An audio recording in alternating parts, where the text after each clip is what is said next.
Let's talk about some record stores, y'all.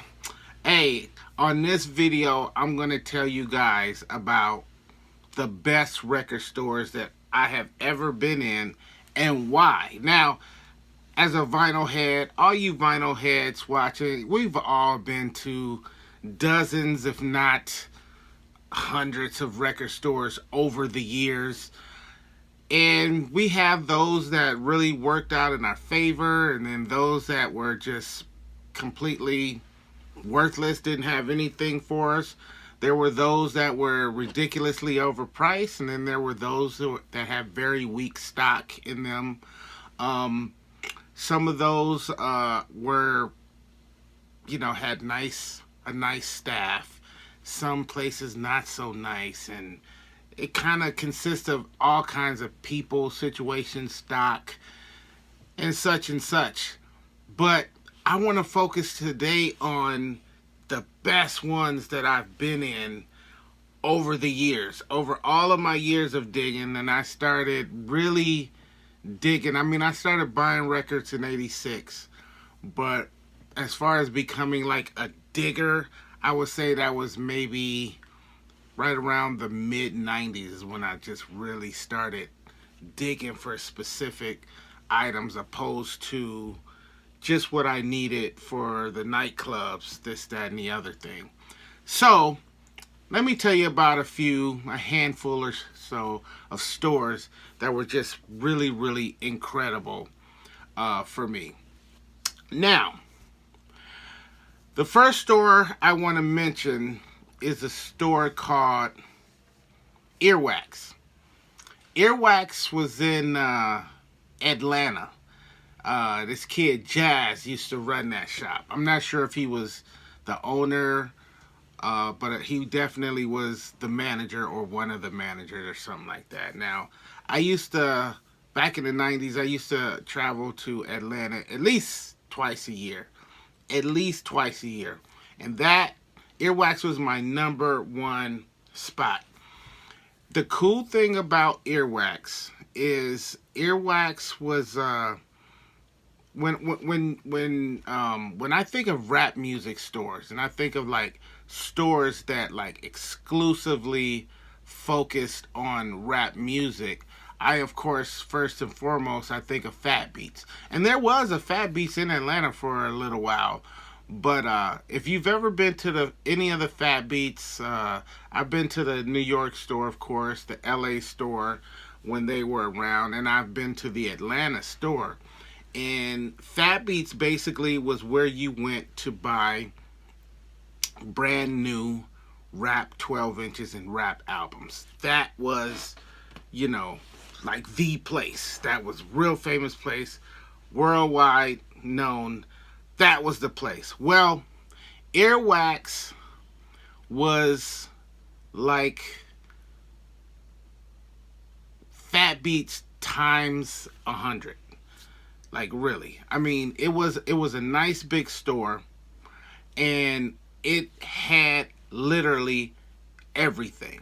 There was nothing in that store in terms of rap music or R&B music, just a lot of black music in general.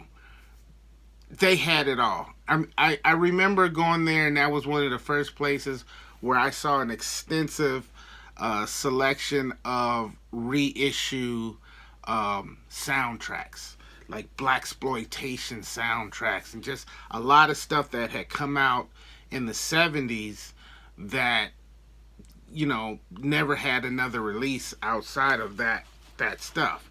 So it was their R&B was thorough. We're talking mid 90s now. And also their bass music, which I wasn't a big fan of bass music, but back in those days, if you weren't a fan of it, you would become a fan by going to Atlanta and listening to those DJs spin that bass music. So you can go there and just find tons of that stuff. It was all of the breakbeat records that was out. They had everything. They had everything in there. They had an extensive selection of East Coast rap music, and that's just a staple. All of that stuff that was coming out in the 90s, they had it all. They also had an extensive collection of music from the West Coast. So any of that stuff was was available to you. It was just incredible. Now they had a lot of used stuff, and that's pretty much what I'm talking about. Because you could buy the brand new albums, the brand new 12 inches. You could get that stuff anywhere. But I wanted to focus, or I'm trying to focus on the extension, the selection of used records in there. 12 inches, albums, R&B albums, just it was such a big, huge store. They also carried a lot of house music. They had a lot of the anything that they were playing in the clubs. You can go there and buy. And I remember, I think it was 96, in 1996, because I have family, in Georgia, and went to go stay with my sister, and me and my homeboy Rob came with me, and we were looking for some place to dig. And I remember calling the radio station, Hot 97, and asking them, whoever picked up, yo, blah blah blah, I'm from out of town, where can I go to buy some vinyl? And I just remember the guy on the phone was like, and then he asked somebody else, hey, where can you go? And then Earwax came up. All right, Earwax was, I don't even know, it was off of Peachtree somewhere down on Spring Street. And so we went down there, and it was just like, wow, this is crazy. This is crazy. And over the years, I would go down there. I was in there with my nephew one time, and Baby from Cash Money was in there. My nephew was like, yo, that's that guy. That's that one guy. That's that one guy. And I'm like, oh yeah, that's him. One time I was in there, and the whole Hieroglyphics was in there. I was in there one time, and somebody from New York, one of these old school cats was in there. I want to say like Spoonie G, or one of them old school rappers who had moved to Atlanta, was in there with his girlfriend. They had like these old New York flyers up in there and everything. That was pretty cool. It was a great store. Big ups to Jazz. I remember I was in there one time, and he gave me some free Alicia Keys tickets, and I went and saw her like that night. That was really cool. It was just a great store. They moved once or twice, and then I think after a while, they, for whatever reason, they ended up closing up or whatever. But yeah, it was an incredible store. You often, this was during the time too. This is when Too Short was living there in Atlanta. MC Breed was living there at the time. Eric Sermon was living there at the time. He had his rim shop there. They had the Woo Wear store had opened up and was down there. So this is when Atlanta was popping. Freaknik, the clubs was crazy down there, and it was just a happening place. And they were their own entity.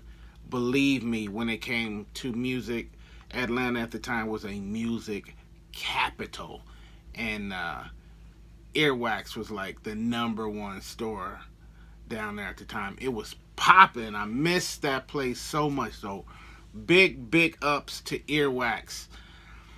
Another store that I've spoken about before, actually, was just like Earwax, but this store was in Las Vegas. It was called Hip Hop Site, hiphopsite.com. So hiphop, SITE.com. Now, from what I have been told, this was a place that started out in some guy's house. He was selling records out of his house, and it got really successful. And then they opened a brick and mortar. This store again was like Fat Beats as far as an just an exceptional selection of brand new rap albums and brand new rap 12 inches. They had it all in there. And then they had an upstairs part, and upstairs they had all of their used vinyl up there. So what Fat Beats didn't have, which was a used vinyl section, Hip Hop Site did have, and it was an extensive, selection of used vinyl. A lot of stuff in there. I loved that store. That store was unmatched. It was one of the, I guarantee you, one of the top 5 stores for rap vinyl in the country, like ever. I don't want to pretend like I've been in every last single store over the years. I haven't, but I guarantee you this store can get with any store that this country has ever produced, hands down. Great store. And I remember, I think the last few years that they were open, they had extended the store. So I think they had knocked out like a sidewall, and then they extended it longer, and then they had one whole section that was all 45s. Now, can you imagine a store that has a section of the store that's all rap 45s? That was Hip Hop Site, and this was early to mid 2000s. This was up in that area, and it definitely was my first stop whenever I would go to Las Vegas to dig, which was often. It was probably 2 to 3 times a year, easy. Because back in those days, you could fly to Las Vegas from Phoenix, where I am now. You could fly there for, what was it, $30 or something, round trip $30. So you could literally, back in those days, go to Vegas round trip, get a hotel room, and get a rental car, and the whole weekend might cost you $125. So you know I was all up in there, and I would hit all of them stores in Vegas back in the day. But that was my number one stop, was hiphopsite.com. At some point they closed down. I don't know why. I don't know. Maybe, I don't know. I could only assume people were buying online or something, but that was still kind of early for all of that kind of stuff. So I'm not sure why they ended up closing down, but man, what a great store. What a great store. As far as rap vinyl, I don't think Vegas has ever seen a store like that. If they have, somebody holler at me. I should like to know about it or know of it. So yeah, Hip Hop Site. Big ups to them people. I miss you. Daryl D misses you. So that's another like great one of the best record stores that I've been in. Another one I want to tell you about that I've spoken of on this channel more than a few times. I've made a few videos out of this store, and that is People's Records in Detroit. Now, this record store is definitely my favorite record store in the whole country for me right now. It is my favorite store. I'll be going there next month, as a matter of fact. The biggest thing, first and foremost, I want to point out is that Detroit has a lot of records. There are a lot of records in the city of Detroit. And a lot of those records that are floating around end up right there at People's. First and foremost, they have their 45 selection is ridiculous. It's ridiculous. Now, they have a little bit of everything in that store, make no mistake. But they have more R&B, I would say, than anything else. a lot of their 45s, I would say probably 90% of the 45s in the store are R&B 45s. A lot of them used and very, very cheap. Most of them you can get for under $1. So yeah, it's a great store. They do carry their house music section is incredible. Their rap incredible. They have like uh, um, lot of 12 inches, lot of LPs. Their R&B section is fantastic. They have gospel music in there. They have tons and tons of crates of 45s, just miscellaneous stuff. And there's no telling what you might find. Just looking through that stuff, a lot of great. I love that store. I absolutely love it. You could literally be in there all day without a doubt, and you still won't go through everything. You could be in there for 8 hours, and you won't go through everything. You really, really need a while before you go through everything in that store. I go in there and I'm in there 5, 6, 7 hours easy every single time. Fantastic place. So if you get a chance and you're in Detroit, I strongly recommend People's Records. I would recommend that place to anybody.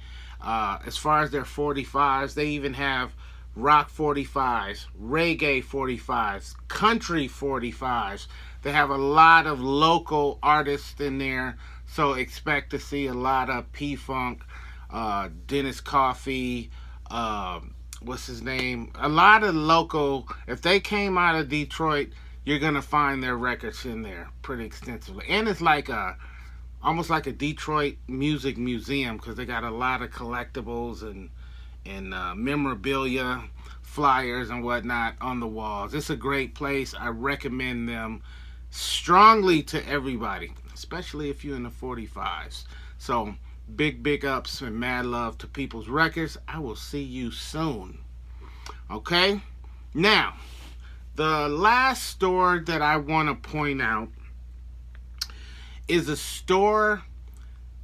They've been gone a long time. I was in there in the 90s. It was called, it was in Atlanta. Oh, another Atlanta store. It was called Red Beans and Rice. Now, this was 1997 that I was in there. And we were, another homeboy, my homeboy Robin, he had came on this trip with me. So we just driving all over the city. And we were on this street called Ponce de Leon. And we were driving down this street. I'm driving, and my homeboy says, "Yo, we just passed the record store." And I'm like, "Yeah." He was like, "No, we just passed it. It was right there on the left side of the street." And I'm like, "Are you sure?" He's like, "Yeah." So I do a U-turn, go back down there, and sure enough, we had passed by, I had passed by the store, Red Beans and Rice. We get out of there, we go in this store. Now, this was the first store that I had ever seen of its kind. This store had a lot of rap music in here, right? But it was so thorough. The how do I say it? The discographies. If they had one Run DMC record in there, they had all of them, or at least 90% of their whole catalog up until, that time. If there was one a Biz Markie record in there, there was mostly every one that he had put out. If there was one Rodney on Joe Cooley record, if there was one Ice-T, it was all. It was just like you could find probably any record, or mostly any record from any artist. I remember that's where I found my I'll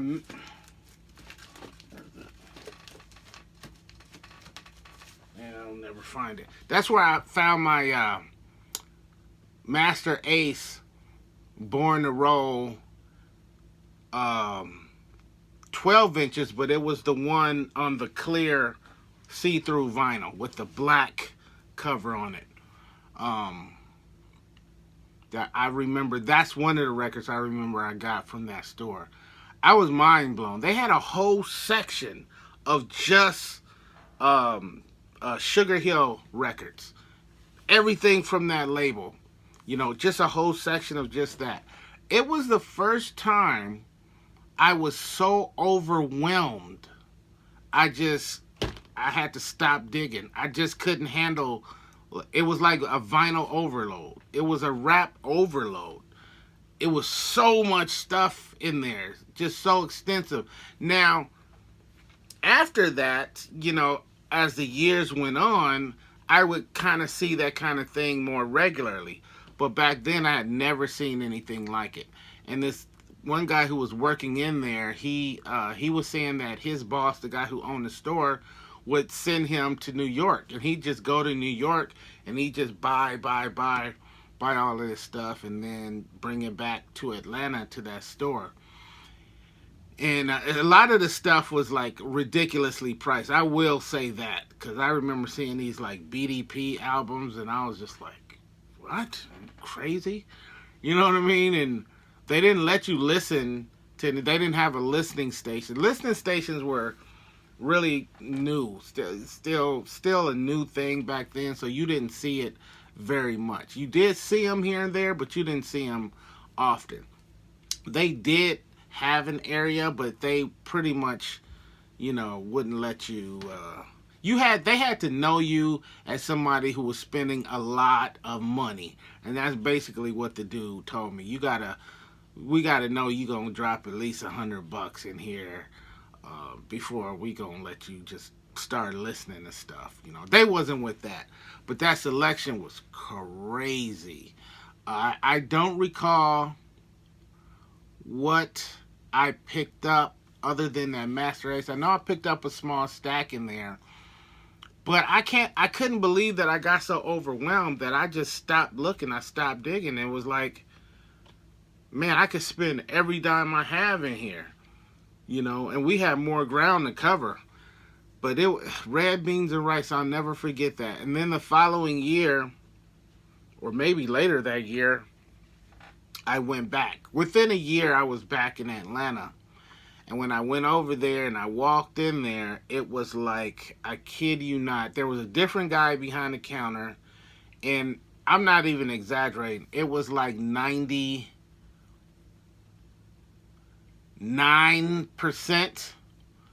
Let's say 95. It was like 95% of the stock that was in that store was gone.